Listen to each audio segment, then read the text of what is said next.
أعوذ بالله من الشيطان الرجيم. بسم الله الرحمن الرحيم. قال لم أقل لك إنك لا تستطيع معي صبرا. قال إن سألتك عن شيء بعدها فلا تصاحبني قد بلغت من لدني عذرا. فانطلقا حتى إذا أتيا أهل قرية استطعما أهلها فأبوا أن يضيفوهما فوجدا فيها جدارا يريد أن ينقض فقام. قال لو شئت لاتخذت علي أجرا. قال هذا فراق بيني وبينك سأنبئك بتأويل ما لم تستطع عليه صبرا. أما السفينة فكانت لمساكين يعملون في البحر فأردت أن أعيبها وكان وراءهم ملك يأخذ كل سفينة غصبا. وأما الغلام فكان أبواه مؤمنين فخشينا أن يرهقهما طغيانا وكفرا فأردنا أن يبدلهما ربهما خيرا منه زكاة وأقرب رحما. وأما الجدار فكان لغلامين يتيمين في المدينة وكان تحته كنز لهما وكان أبوهما صالحا فأراد ربك أن يبلغا أشدهما ويستخرجا كنزهما رحمة من ربك فما فعلته عن أمري ذلك تأويل ما لم تستطع عليه صبرا. ويسألونك عن ذي القرنين قل سأتلو عليكم منه ذكرا. إنا مكنا له في الأرض وآتيناه من كل شيء سببا فأتبع سببا حتى إذا بلغ مغرب الشمس وجدها تغرب في عين حامية ووجد عيدها قوما. قلنا يا ذا القرنين إما تعذب وإما تتخذ فيهم حسنا. قال أما من ظلم فسوف نعذبه ثم يرد إلى ربه فيعذبه عذابا نكرا. وأما من آمن وعمل صالحا فله جزاء الحسنى وسنقول له من أمرنا يسرا. ثم أتبع سببا حتى إذا بلغ مطلع الشمس وجدها تطلع على قوم لم نجعل لهم من دونها سترا كذلك وقد أحطنا بما لديه خبرا. ثم أتبع سببا حتى إذا بلغ بين السدين وجد من دونهما قوما لا يكادون يفقهون قولا. قالوا يا ذا القرنين إن يأجوج ومأجوج مفسدون في الأرض فهل نجعل لك خرجا على أن تجعل بيننا وبينهم سدا. قال ما مكني فيه ربي خير فأعينوني بقوة أجعل بينكم وبينهم ردما. آتوني زبر الحديد حتى إذا ساوى بين صدفين قال انفخوا حتى إذا جعله نارا قال آتوني افرغ عليه قطرا. حتى إذا جعله النار قال آتوني حتى إذا جعله نارا قال آتوني يفرغ عليه قطرا. فما استطاعوا أن يظهروه ما استطاعوا له نقبا. قال هذا رحمة من ربي فإذا جاء وعد ربي جعله دكاء وكان وعد ربي حقا. وتركنا بعضهم يومئذ يموج في بعض ونفخ في السور فجمعناهم جمعا. وعرضنا جهنم يومئذ للكافرين عرضا. الذين كانت أعينهم في غطاء عن ذكري وكانوا لا يستطيعون سمعا. أفحسب الذين كفروا أن يتخذوا عبادي من دوني أولياء إنا أعددنا جهنم للكافرين نزلا. قل هل ننبئكم بالأخسرين أعمالا الذين ضل سعيهم في الحياة الدنيا وهم يحسبون أنهم يحسنون صنعا أولئك الذين كفروا بآيات ربهم ولقائه فحبطت أعمالهم فلا نقيم لهم يوم القيامة وزنا. ذلك جزاؤهم جهنم بما كفروا واتخذوا آياتي ورسلي هزوا. إن الذين آمنوا وعملوا الصالحات كانت لهم جنات الفردوس نزلا خالدين فيها لا يبغون عنها حولا. قل لو كان البحر بدادا لكلمات ربي لنفد البحر قبل أن تنفذ كلمات ربي ولو جئنا بمثله مددا. قل إنما أنا بشر مثلكم يوحى إلي أنما إلهكم إله واحد فمن كان يرجو لقاء ربي فليعمل عملا صالحا ولا يشرك بعبادة ربه أحدا.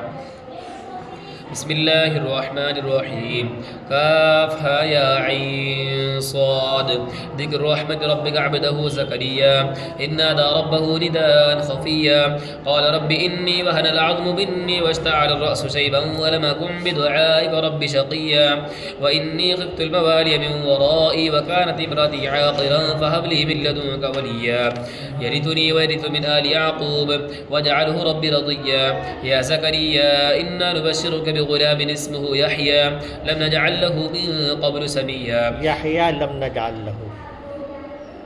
يا زكريا إنا نبشرك بغلام اسمه يحيى لم نجعل له من قبل سميا قال رب أنى يكون لي غلام وكانت ابنتي عاقلا وقد بلغت من الكبر عتيا قال كذلك قال ربك هو علي هين وقد خلقتك من قبل ولم تك شيئا قال رب اجعل لي آية قال آيتك لا تكلم الناس 3 ليال سويا فخرج على قومه من المحراب فأوحى إليهم أن سبحوا بكرة وعشيا يا يحيى خذ الكتاب بقوة وآتيناه الحكم صبيا وحنانا من لدنا وزكاة وكان تقيا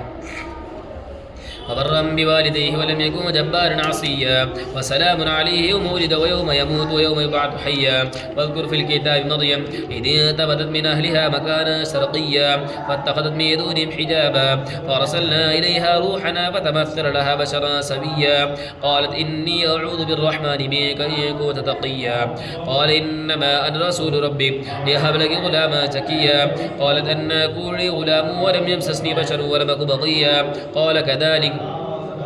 قال ربك هو علي هين ولنجعله آية للناس ورحمة منا وكان أمرا مقضيا فحملته فانتبذت به مكانا قصيا فجاءها المخاض إلى جذع النخلة قالت يا ليتني مت قبل هذا وكنت نسيا ماسيا فناداها من تحتها ألا تحزني قد جعل ربك تحتك سريا وهزي إليك بجذع النخلة تساقط عليك رطبا جنيا فكلي واشربي وقري عينا فإما ترين من البشر أحدا فقولي إني نذرت للرحمن صوما فلن البشر أحدا فكلي واشربي وقري عينا فكلي واشربي وقري عينا فإما ترين من البشر أحدا فقولي إني نذرت للرحمن صوما فلن أكلم اليوم إنسيا فأتت به قومها تحمله قالوا يا مريم لقد جئت شيئا فريا يا أخت هارون ما كان أبوك امرأ سوء وما كانت أمك بغيا فأشارت إليه قالوا كيف نكلم من كان في المهد صبيا قال إني عبد الله آتاني الكتاب وجعلني نبيا وجعلني مباركا أينما كنت وأوصاني بالصلاة والزكاة ما دمت حيا وبرا بوالدتي ولم يجعلني مباركا أينما كنت وجعلني مباركا أينما كنت وأوصاني بالصلاة والزكاة ما دمت حيا وبرا بوالدتي ولم يجعلني جبارا شقيا والسلام علي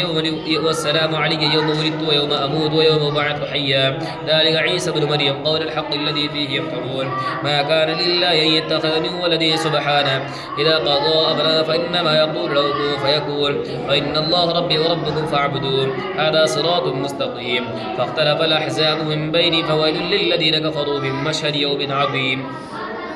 أسمع بهم وابصر يوم يأتوننا لكن الظالمون اليوم في ضلال مبين وآذرهم يوم الحسرة إذ قضي الأمر وهم في غفلة وهم لا يؤمنون وأنذرهم يوم الحسرة إذ قضي الأمر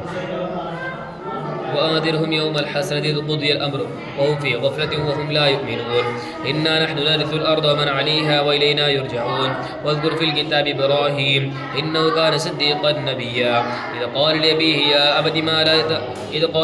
يا أبت لم تعبد ما لا يسمع ولا يبصر ولا يغني عنك شيئا يا أبت إني قد جاءني من العلم ما لم يأتك فاتبعني يهدك صراطا سويا يا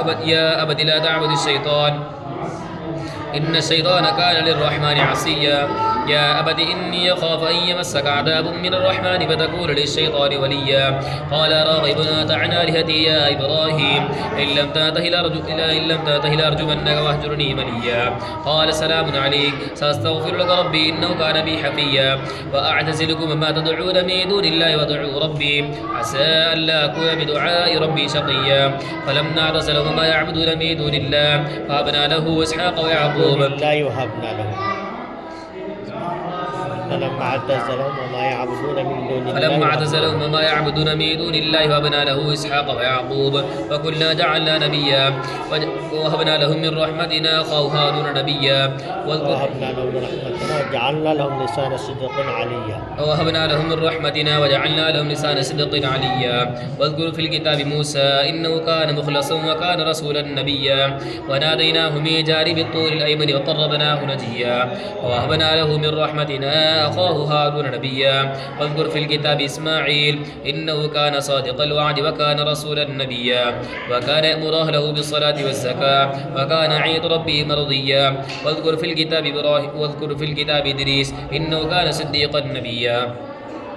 ورفعناه مكانا عليا. أولئك الذين أنعم الله عليهم من النبيين من ذرية آدم وممن حملنا مع نوح ومن ذرية إبراهيم وإسرائيل وممن هدينا واجتبينا. إذا تتلى عليهم آيات الرحمن خروا سجدا وبكيا. فخلف من بعدهم خلف أضاعوا الصلاة واتبعوا الشهوات فسوف يلقون غيا. إلا من تاب وآمن وعمل صالحا فأولئك يدخلون الجنة ولا يظلمون شيئا.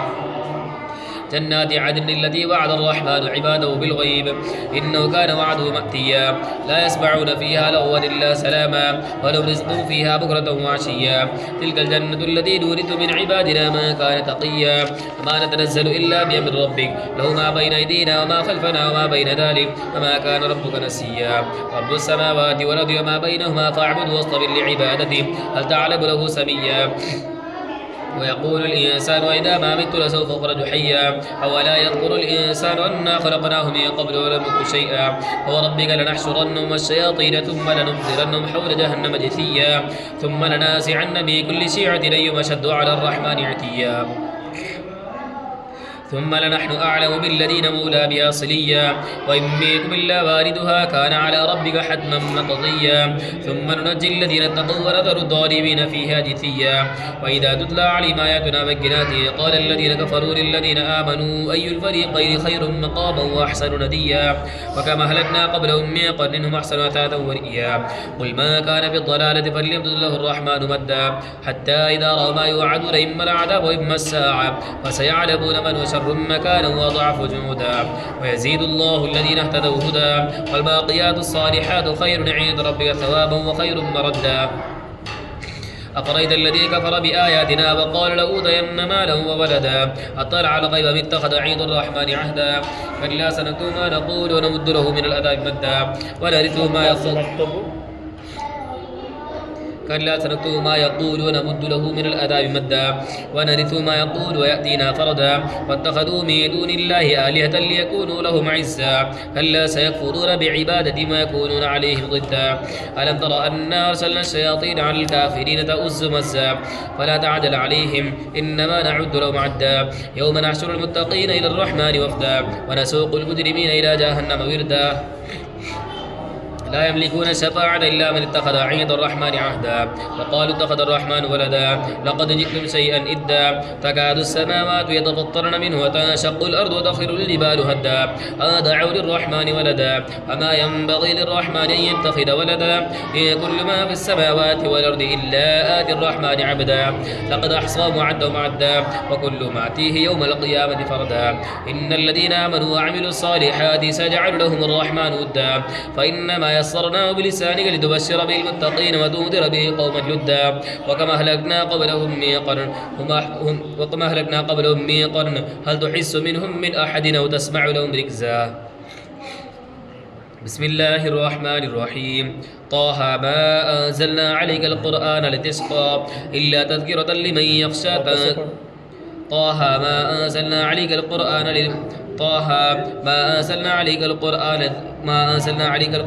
لتشقى إلا تذكرة لمن يخشى تنزيلا ممن خلق الأرض والسماوات العلى. الرحمن على العرش استوى له ما في السماوات وما في الأرض وما بينهما وما تحت الثرى. وإن تجهر بالقول فإنه يعلم السر وأخفى. الله لا إله إلا هو له الأسماء الحسنى.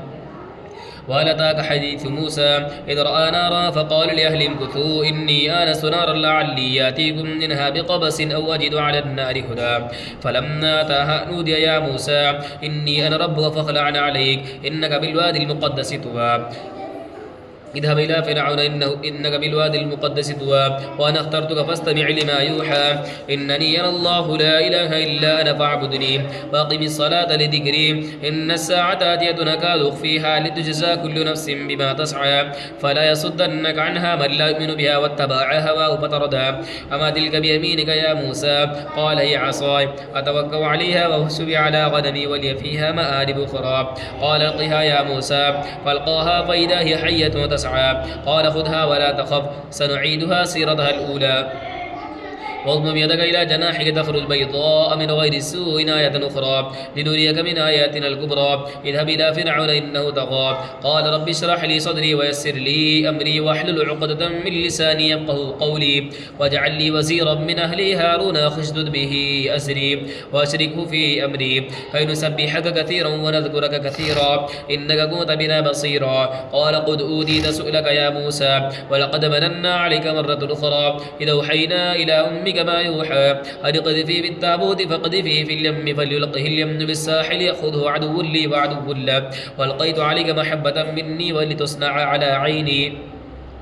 إذ تمشي أختها فتقول هل أدلكم على من يكفر فرجعناك إلى أمك كي تقر عينها ولا تحزن وقتلت نفسا فنجيناك من الغم وفتناك فتونا فلبثت سنين في أهل مدين ثم جئت على قدري يا موسى واصطنعتك لنفسي اذهبا أنت وأخوك بآياتي ولا تنيا في ذكري اذهبا إلى فرعون إنه طغى فقولا له قولا لينا لعله يتذكر أو يخشى قال ربنا إننا نخاف أن يفرط علينا أو يطغى قال لا تخافا إنني معكما أسمع وأرى فأتياه فقولا إن رسول ربك فارسل معنا بني إسرائيل ولا تعذبهم قد جئناك بآية من ربك والسلام على من اتبع الهدى إنا قد أوحي إلينا أن العذاب على ما كذب وتولى قال فمن ربكما يا موسى قال ربنا الذي أعطى كل شيء خلقه ثم هدى قال فما بال القرون الأولى قال علمها عند ربي في كتاب لا ضل ربي ولا ينسى الذي جعل لكم الأرض مهدا وسلك لكم فيها سبلا وأنزل من السماء ماء فأخرجنا به أزواجا من نبات شتى كلوا ورعوا أنعامكم إن في ذلك لآيات لأولي النهى منها خلقناكم وفيها نعيدكم ومنها نخرجكم تارة أخرى ولقد أريناه آياتنا كلها فكذب وأبى قال جئتنا لتخرجنا من أرضنا بسحرك يا موسى فلنأتينك بسحر مثلي فاجعل بيننا وبينك موعدا لا نخلفه نحن ولا أنت مكانا سوى قال موعدكم يوم الزينة وأن يحشر الناس ضحى فتولى فرعون فجمع كيده ثم أتى قال لهم موسى ويلكم لا تفتروا على الله كذبا فيسحتكم بعذاب فقد خاب من افترى فتنازعوا أمرهم بينهم وسروا النجوى قالوا إن هذان لساحران يريدان أن يخرجاكم من أرضكم بسحرهما ويذهبا بطريقتكم المثلى فاجمعوا كيدكم ثم أتوا صفا وقد أفلح اليوم من استعلى قالوا يا موسى إما أن تلقي وإما أن نكون أول من ألقى قال بل ألقوا فإذا حبال وعصي يخيل إليه من سحر من تسعى فوجس في نفسي خيفة موسى والق ما في يمينك تلقف ما أوجس في نفسي خيفة موسى قلنا لا تخف إنك أنت الأعلى فوجس في نفسي خيفة موسى قلنا لا تخف إنك أنت الأعلى والق ما في يمينك تلقف ما صنعوا إنما صنعوا كيد ساحر ولا يفلح الساحر حيث أتى والق ما في يمينك والق ما في يمينك ما تلقف ما صنعوا والق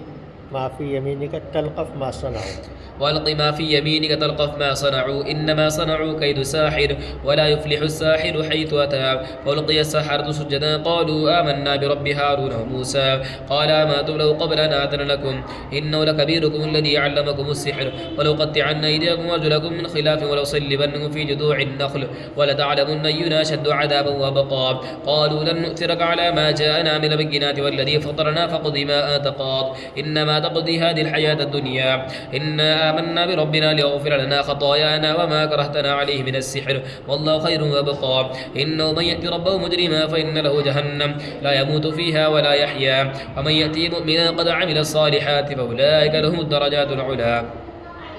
جنات عدن تجري من تحت الأنهار خالدين فيها وذلك جزاء ما تزكى ولقد أوحينا إلى موسى نسر بعبادي فاضرب لهم طريقا في البحر يبسا لا تخاف دركا ولا تخشى فأتبع فرعون بجنوده فغشيهم من اليم ما غشيهم وضل فرعون قومه وما هدى يا بني إسرائيل قد نجيناكم من عدوكم وواعدناكم جانب الطور الأيمن ونزلنا عليكم المن والسلوى كلوا من طيبات ما رزقناكم ولا تطغوا فيه فيحل عليكم غضبي ومن يحلل عليه غضبي فقد هوى وإني لغفار لما تاب وآمن وعمل صالحا ثم اهتدى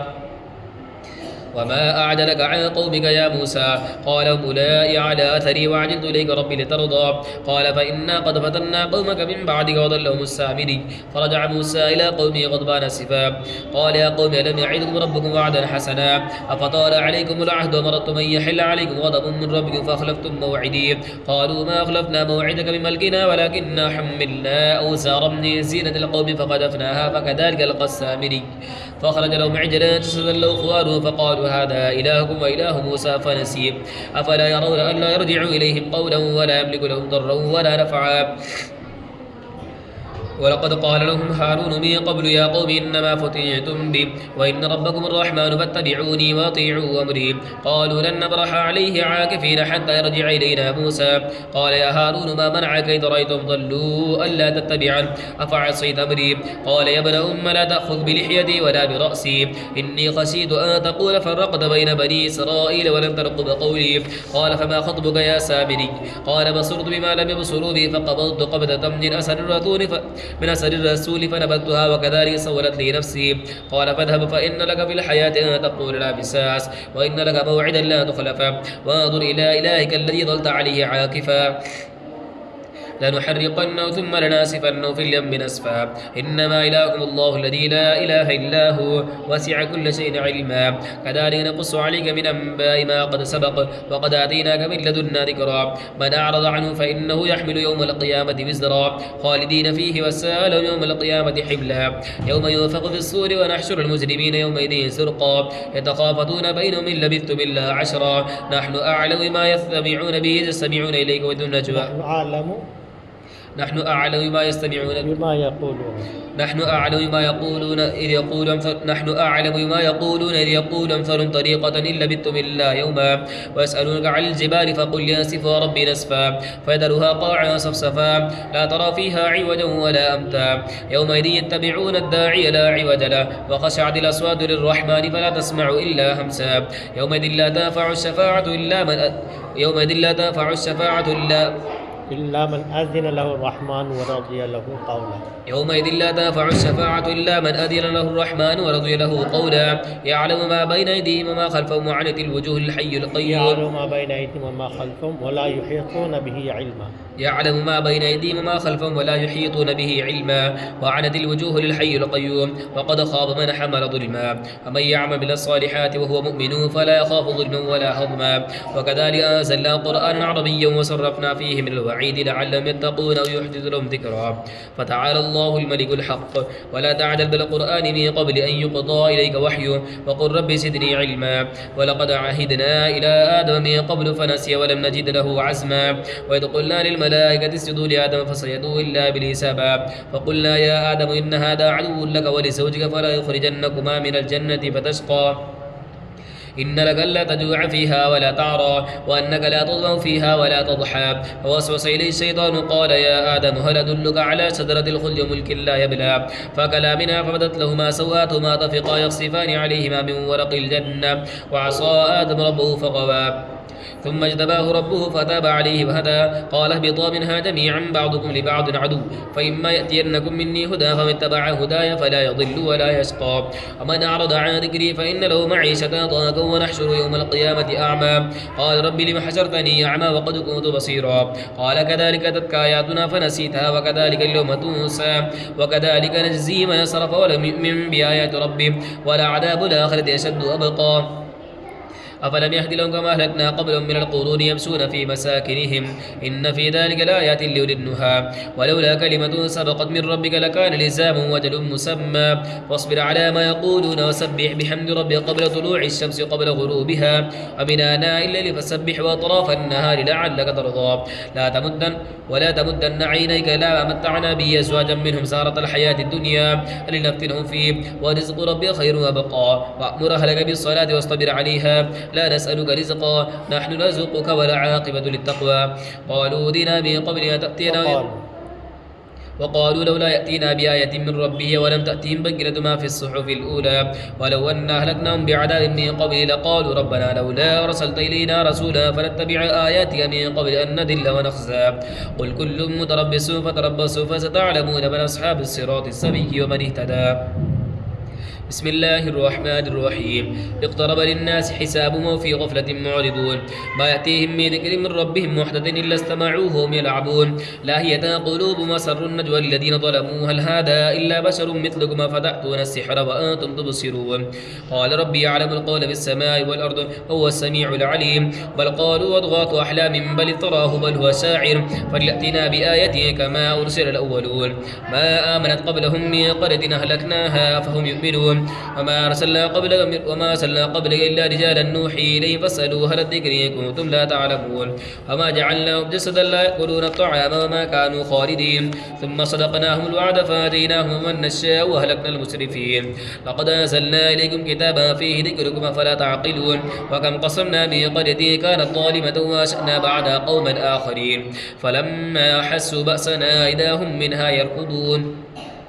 لا تركضوا وارجعوا إلى ما أترفتم فيه ومساكنكم لعلكم تسألون قالوا يا ويلنا إنا كنا ظالمين فما زالت تلك دعواهم حتى جعلناهم حصيدا خامدين وما خلقنا السماء والأرض وما بينهما لاعبين لو أردنا أن نتخذ لهوا لاتخذناه من لدنا إن كنا فاعلين بل يقذف بالحق على الباطل فيدمغه فإذا هو زاهق ولكم الويل مما تصفون ولو ما في السماوات والأرض ومن عنده لا يستكبرون عن عبادته ولا يستحسرون يسبحون الليل والنهار لا يفترون أم اتخذوا آلهة من الأرض هم ينشرون لو كان فيهما آلهة إلا الله لفسدتا فسبحان الله رب العرش عما يصفون لا يسأل عما فعلوا وهم يسألون أم اتخذوا آلهة من الأرض هم ينشرون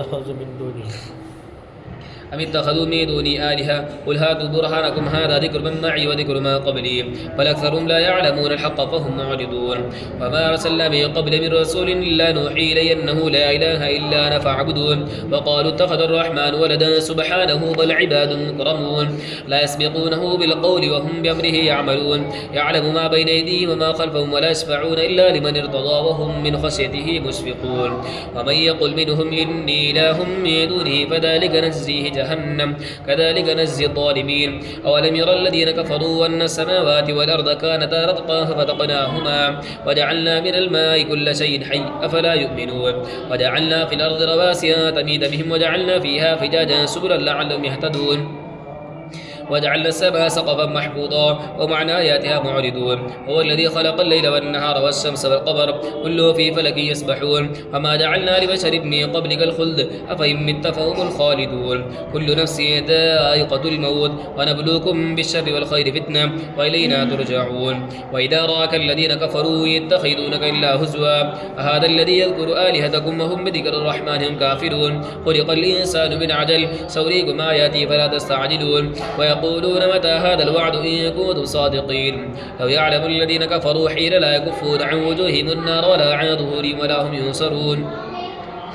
بل تأتيهم بغتة فتبهتهم فلا يستطيعون ردها ولا هم ينظرون ولقد استهزئ برسل من قبل فحاق بالذين سخروا منهم ما كانوا به يستهزئون قل من يكلؤكم بالليل والنهار من الرحمن بل هم عن ذكر ربهم معرضون أم لهم آلهة تمنعهم من دوننا لا يستطيعون نصر أنفسهم ولا هم منا يسحبون بل متعنا هؤلاء آباءهم حتى طال عليهم العمر أفلا يرون أن نأتي الأرض ننقصها من أطرافها أفهم الغالبون قل إنما أنذركم بالوحي ولا يسمع الصم الدعاء إذا ما ينذرون ولئن مستهم نفحة من عذاب ربك ليقولن يا ويلنا إنا كنا ظالمين ونضع الموازين القسط ليوم القيامة فلا تظلم نفس شيئا وإن كان مثقال حبة من خردل أتينا بها وكفى بنا حاسبين ولقد آتينا موسى وهارون الفرقان وضياء وذكرا للمتقين الذين يخشون ربهم بالغيب هم من الساعة مشفقون وهذا ذكر مبارك أنزلناه أفأنتم له منكرون ولقد آتينا إبراهيم رشده من قبل كنا به عالمين إذ قال لأبيه وقومه ما هذه التماثيل التي أنتم لها عاكفون قالوا وجدنا آباءنا لها عابدين قال لقد كنتم أنتم وآباؤكم في ضلال مبين قالوا جئتنا بالحق وما أنت من اللاعبين قال بل ربكم رب السماوات والأرض الذي فطرهن وأنا على ذلك من الشاهدين وتالله لأكيدن أصنامكم بعد أن تولوا مدبرين